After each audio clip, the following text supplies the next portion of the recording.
Rush video today, but I kind of wanted to nip this combo in the bud before too many people made toxic quartering videos with misogynistic overtones, or bread tubers screeching media literacy and incel 50 times with misandrist overtones, and a nobody YouTuber with a bland voice making the best take of everybody with yellow text on a thumbnail. Wait, would giving yellow text to my thumbnail make my takes better? Let's try it. Anyways, I realized that I looked like a schizo posting forever on Twitter to avoid, but I've been enjoying this new Superman and Lois show called My Adventures with Superman. Not just because of the obvious, but also because for as much as people were doubting this because, no, race swaps, I'm gonna die, it seemed both respectful to the source material while also improving on it in places the source material faltered.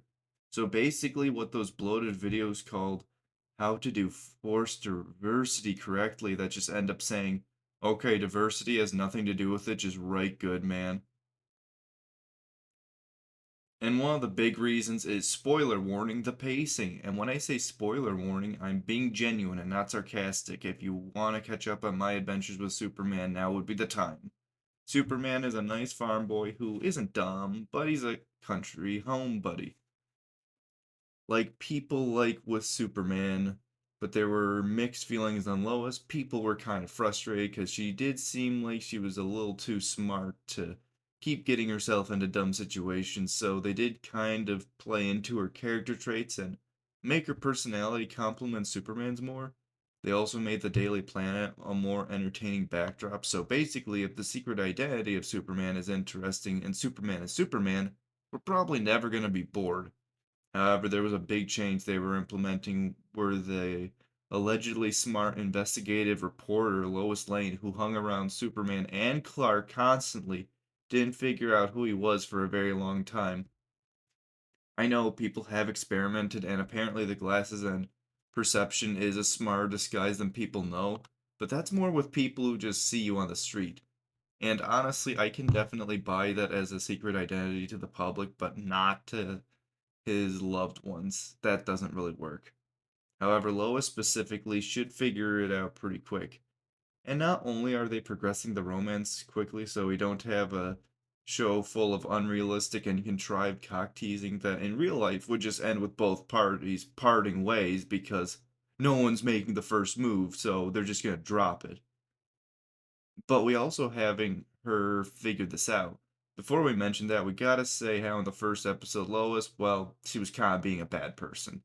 She did lie and manipulate Clark to get her story selfishly while risking his dream job. She apologized and it wasn't as big a risk, but still kind of a dick move. And Clark called her out on it and held honesty in high regard. She was mostly fine for the next few episodes until she figured out Clark's secret with some decent writing in the build up to that. However, the writing kind of flumps a bit on the roof. She is understandably upset. A bastion of truth caught lying was Lois in episode 1, but now it's Clark. However, Lois's self righteousness after the hypocrisy put people off a bit. But what really threw people off was when Lois threw people off. And by people, I mean herself. And this caused Superman to be forced to fly and catch her, causing her to get mad at him for lying. This scene is complicated and it's being oversimplified. It's being compared to Amber from Invincible, who was also a love interest who figured out the secret identity of the main protagonist pretty quick. However, the issue there wasn't just that the character writing had flaws, it's like the writing of the entire show had flaws for that. The entire plot point was an implosion of internal logic because she did not act like she knew prior at all. And that wasn't entirely on Amber. It felt like the writers retconning her for a bad twist, and then made her self righteous about problems she allegedly knew about and probably could have solved if she just talked about it, making it more of a Amber is a badly written character with a badly written plot around her problem. And then she was basically gonna be doomed as a character on her own because after some thinking about some specific issues, such as her complaining about Mark being late when she knows he's saving lives, or when he abandons her when she knows he's saving lives, paints a messed up picture of her as a person. And it also doesn't work as well because Lois isn't portrayed as this moral beacon like Amber is. Amber is supposed to be just like this moral beacon, but all of these decisions make her seem very selfish. And then killing her characterization, absolutely, was her basically dumping Invincible because of a problem she not only knew she could solve by confronting him about it, but she knew the motives already. This is a lot better than Amber already. Could change for the worse, though. You never know. First of all, Lois is figuring out that Clark is Superman in this episode. And she is a little roundabout because her motive has been trying to figure out who Superman is this whole time.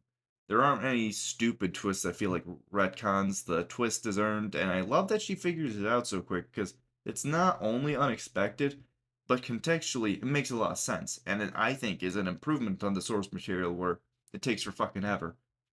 She's an investigative reporter hanging out with both of their identities. She's gonna figure it out. She's a journalist.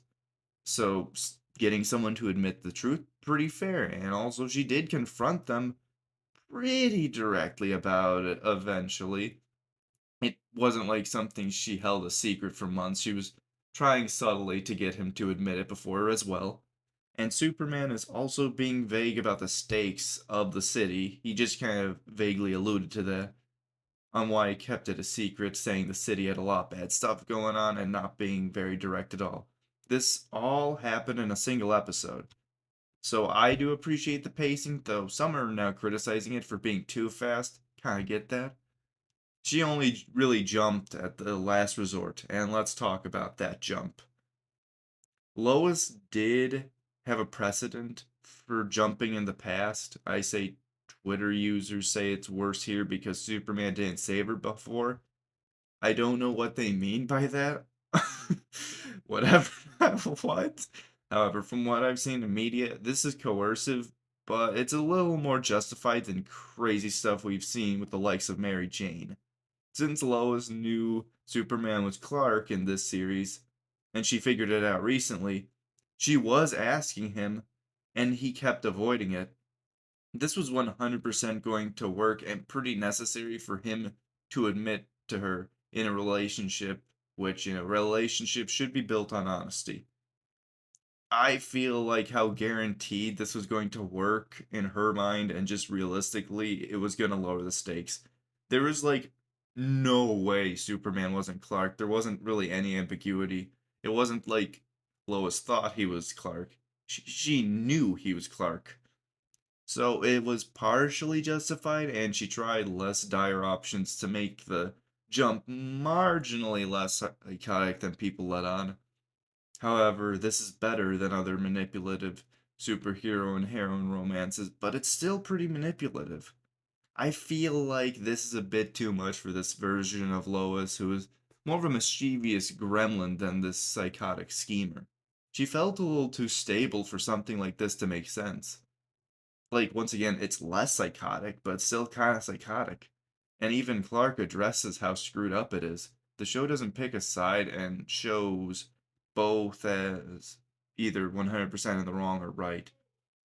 Of course it can't, because a part of Superman's character is the struggle with wanting to be an everyman while having the powers of a god, and having untold responsibility to protect as many as he can while he's not doing anything for clout. So it is complicated and supposed to be. Romance is complex, not being conceptually complex, but because everyone is too dumb to make it simple. All the other animals don't need this baggage. If you're a bird, you make a little sexy dance. Your girl doesn't like your sexy dance, you move on. You're a lobster, you fight another male lobster for a sex dance. You become depressed and fucking die when you lose. Like, you move on. Ducks and dolphins, well, we don't talk about ducks and dolphins. But people have all of these flaws and caveats and random hypocrisies and things that get under their skin arbitrarily before you can put things under their skin arbitrarily. But there is one simple constant for all good romances in humanity: trust. And this show focuses more on the relationships, so going into detail about their character flaws being about their lies. Before I go any further, one thing people are doing a lot in this fighting is like saying, "Oh, they're both kind of similarly bad. Oh, which person is worse? The woman, it's the man. Blah, blah, blah, blah. I'm just gonna nip this in the bud. Superman is the better person. He is Superman. He is one of the most moral characters in fiction. Lois has always been portrayed as a little more mischievous and cynical. Even in Superman versus the Elites, which is the basically Superman fans' equivalent to the Bible, Lois was kind of close to being convinced by the dark side, or at least the morally gray side. So yeah, Superman is the better person between the two. Lois grounds things and provides a reminder that not everyone is as hopeful and good as Superman is. I mean, symbolically, they're news reporters. Her job is literally to tell the world that the world sucks. Lois Lane is always going to be a worse person than Superman. Anyway, Superman fans also insist that he is a complex character with flaws. And trust me, not saving literally everyone isn't a genuine flaw. We're going to be talking about genuine flaws. This show does that and depicts his innocent naivety pretty well, but also the struggle of trying to be honest, everyday Clark Kent, while being a godlike alien. And it's compounded even more when I feel like he has to keep a secret to protect his loved ones. His awkwardness is just compounded when he wants to be normal, and yet seems like he feels wrong in this godly body. And in this case, that flaw is emphasized as it directly gets in the way of his coworkers wasting a whole lot of time on a constant wild goose chase with Superman, spending their hours on the job trying to find out about a guy who was just right there, who could just make their life a lot easier, but just hides it. The paradigm of truth and justice being built on a lie is an interesting idea. Batman has contingency plans because he knows Clark is a great person. And though everyone else sees him as a guy, and though everyone else sees him as a god, he knows him as a person, and a person is flawed. Meanwhile, building a relationship on a lie that gets in the way of your job is pretty bad. Both Lois and Superman endangered each other's jobs knowingly due to lies. Was Superman's more righteous? Yes. Was it less selfish? Yes. Was Superman's endangerment of Lois's job still kind of Lois's fault because she was choosing to obsess over Superman? Yes. They're not equal lies, okay? They're still lies, though. And that's the point of the show. The point of the show isn't to say that, oh yeah, both of these characters are equally evil and bad and big ol' meanies. No, they're just supposed to reflect off of each other. They're supposed to have overlap and be similar so that both of them can see themselves in their significant other so that they'll grow as a person, help each other grow, be able to point out each other's flaws better, and just become a great dynamic. It's not about who's been more bad liar. And this is something they'll have to overcome to become stronger people. But we don't know if the show's going to fumble that or not. The subjective of reasonable, objective, unbiased discussion usually leads to the most unreasonable, emotionally driven, and biased responses. Mostly because I think most of the time, whenever I see people try to insist something is objective, it seems to be this weird roundabout way of justifying a ridiculous emotional reaction to a piece of media, and they're trying to justify that as correct, and you can't tell them otherwise. Because usually, when this argument comes up, it's not with stuff that is 100% objective, like seeing the strings in something, or I don't know, a video game launch where it's too fucking glitchy to play. No, it's always like with debatable, frustrating characters that people are emotionally attached to already. I know that it isn't always like that, but in terms of the world of comments and specific shows involving bad female characters, it seems to be. And no, I'm not going to be saying you're a misogynist for disliking a lot of female characters. However, I am going to say I've noticed that even with media where men are just as poorly written as women, people get weirdly mad at the female characters compared to the males. I don't know. Maybe they just remind them of their ex, but my only point here is first, if we want to be objective as possible, calm down. My point in this segment is just going to be this. I ain't having the subjectivity versus objectivity bait on all of media. It is an endless roundabout bullshit argument that goes nowhere. But if we are discussing an invisible line between character flaw and character flaw to such an extent that I think it is far too unlikable for my personal tastes, that is about as subjective as it gets because that is about the emotional reaction. That isn't like a plot hole or anything. It's something that can be explained, makes sense in universe, but it's just frustrating to see in universe, okay? If likability was objective, there'd be more fast food customers in the I hate you jail or something. I bring this up because something frustrating I keep seeing are people going in just to debate something they refuse to move an inch on anyways. Congrats, you're correct. Lois is an objectively bad character and person, and this one episode ruined her. There are future episodes, but you can read the future, I guess. Why even discuss, watch, or do anything if you're so dead set that you're just objectively correct? That you refuse to accept the concept of wait and see where the story goes. I definitely see people's perspectives in terms of flaws, and I think Lois's jump was a bit too crazy. It makes sense contextually. So I can't really say it's like that objectively poorly written or anything. Like I didn't really see too many other options in terms of just absolutely proving herself right, which was her goal at the time. So makes sense. However, people were also writing the show off because they saw race swap protagonists on Adult Swim, and then they watch it and realize they don't hate the forced diversity when it forces cake in their face. But I swear there is some oppositional defiance because if someone brings up a comparison to a past character, it's just gonna be denied no matter what. Like, yeah, this new Lois is worse because she didn't quickly get over it, because she's still mad after, well, we don't know because this happened at the literal end of the most recent episode. See what I mean? And why do we keep bringing up Mary Jane as a positive comparison? Finding a sane version of Mary Jane is like finding something with a claw machine. Well, do you want me to go over the insane list of just bad stuff Mary Jane did after finding out Peter was Spider Man?